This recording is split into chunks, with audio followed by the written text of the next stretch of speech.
Donald Trump has very sort of quite visceral reactions to things, and they're often to do with visuals. So when he decided to bomb Syria, it was after he saw pictures of children who'd been gassed. He reacts strongly to these images, and it seems now that he has seen images of children in Gaza, and that may have prompted him to. So this may be less about advancing a peace process per se than him trying to widen the space for more humanitarian aid to go in there. Now, to start the show, I'm joined in the studio by the Times London editor, Andy Sylvester, who I understand we're both AFC Wimbledon fans. We share that cross, yeah. We bear it well. Yeah, we're oddly some of the most miserable fans in football at the moment, despite getting promoted last season. But we're going to start the show with more serious things. Let's start with the reaction which is unfolding to Keir Starmer's plans to recognise the state of Palestine by September.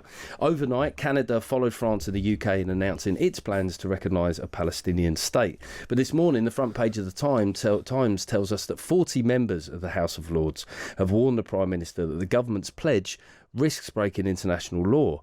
Times Radio Breakfast spoke to former Conservative Attorney General Sir Michael Ellis about this subject. One of the criteria is it an entity that can establish diplomatic relations with other countries? Well, of course it isn't, because Hamas is a recognised, proscribed organisation, terrorist organisation. There isn't a functioning single government. So I think it's incontrovertible that it doesn't meet the criteria. Meanwhile, Business Minister Gareth Thomas told the station the decision will work towards improving the situation in the Middle East. We have made clear that we think you would recognise the state of Palestine, and that state of Palestine would be based on the 1967 borders. Of course, there would have to be land swaps, and there would be a shared capital of Jerusalem. They are well-regarded international views. As I say, 140 other countries have already recognised the state of Palestine. Andy Sylvester, I mean, some of Britain's most prominent lawyers here warning that this pledge risks breaking international law. I mean, given that the Attorney General made such a big deal about respecting international law, it's not the most auspicious start, is it? No, I think that's exactly what this story is really about. There is great frustration across Westminster, even within the Labour Party, about a perceived sort of bending the knee, I suppose, to international law from Sir Keir Starmer over the past year or so. Everything from, the small boats to our relationship with Europe. The name Roger Hermer just appears everywhere, the Attorney General. And it sounds like he has an outsized influence in this government compared to previous Attorneys General in other governments. Much of this story feels a little bit like, well, hang on, you did say. And what the Times yesterday called gesture politics, which is fine, by the way. Gesture politics is sometimes important. Gestures are important. Yeah. It does now look as if it hasn't entirely been thought through. And for once, it looks like maybe international law is on the other side of the Labour argument. It feels unthinkable. There have been several notable U-turns recently by this government, but a U-turn on this, on the international stage, feels untenable for a Prime Minister. It would be challenging unless, of course, you move with others. If over the next few weeks we start to hear some drumbeats that actually there's another criteria, which is Hamas start to behave. I mean, we'll park how realistic that might be and what an absurd sentence that even was. If you can create some wiggle room and France and Canada move into the same space as you and say, well, actually, things haven't changed on the ground, it is a two-sided affair, then maybe you can walk it back or just put it on ice past the General Assembly. But yeah, they've, Starmer, Macron and now Mark Carney have put themselves in the right little bind here. And I think perhaps over the summer, some of the realities on the ground around what a Palestinian state might look like would make it easier for them to walk it back. But it's going to be a tough one. Kemi Badenoch wrote in the Times today that this was a knee-jerk reaction. She also insinuated that he's moved within the space of a year, despite having a large majority, to sort of party management. Is that a fair comment? I think that is fair on this issue. There's no question there is increasing pressure from the left of the Labour Party on the top of the Labour Party. The Corbynista wing is obviously splitting off, but that concerns some people. Some people in their seats are aware that that could create enough pressure that at the next election what looked a safe seat might not be so safe. So there's definitely a degree of party management pressure. Again, these people are professional politicians. It is their job to do party management as well as run a country. That is why they're politicians. That's why we don't put technocrats in charge. So it's not necessarily a bad thing that party management is involved, but you have to be really good at it. And the question is whether Angela Rayner, whether other people within the Labour Party at the top there are always putting their weight behind Keir Starmer's effort to keep the backbenchers in line. OK, let's now speak to the Times World Affairs editor, Catherine Philp. Welcome to the show, Catherine. Hi. This idea, it was conceived to kickstart the peace process with Israel. But is there a chance that it might hinder negotiations or the process potentially of rolling out aid?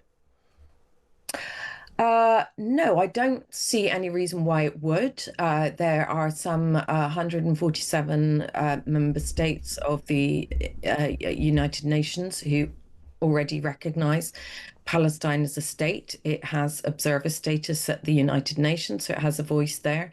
And many of those countries are engaged in an effort, in an aid effort. So if it were to hinder aid, that would be a political reaction from the Israeli government to it. It would have nothing to do with the mechanics of humanitarian access. No. But in terms of negotiations with Israel itself, if it sort of initiates a hostile and isolationist reaction, is there a chance that it might hinder negotiations to bring the conflict as a whole to an end? Well, those negotiations aren't going very well as it already happens. I mean, the only person that really has influence over the course of those negotiations is Donald Trump, and Israel has not followed the promises it made to the Trump administration over the ordering of the peace negotiations. So by now we should have been in the second stage of negotiations that was meant to end with the freeing of all the hostages and a pledge to end the war. But the Israeli government it refuses to pledge to actually remove its troops from Gaza at the end of a conflict, and that's really the sticking point on this. That the Israeli government is not actually prepared to bring this war to an end, a final end, even if Hamas were entirely destroyed.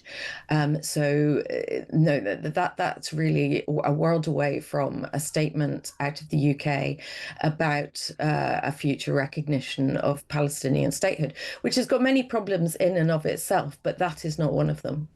Also today, Steve Witkoff, the US Special Envoy to the Middle East, has arrived to Israel for talks about the humanitarian crisis. This is his first trip there in nearly 6 months. Is that significant? Does that reflect an acknowledgement that the international tone has changed on this conflict?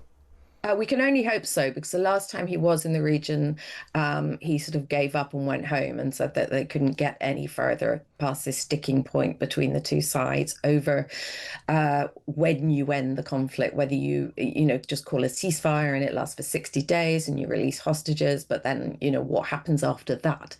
This is the great problem. What happens after that?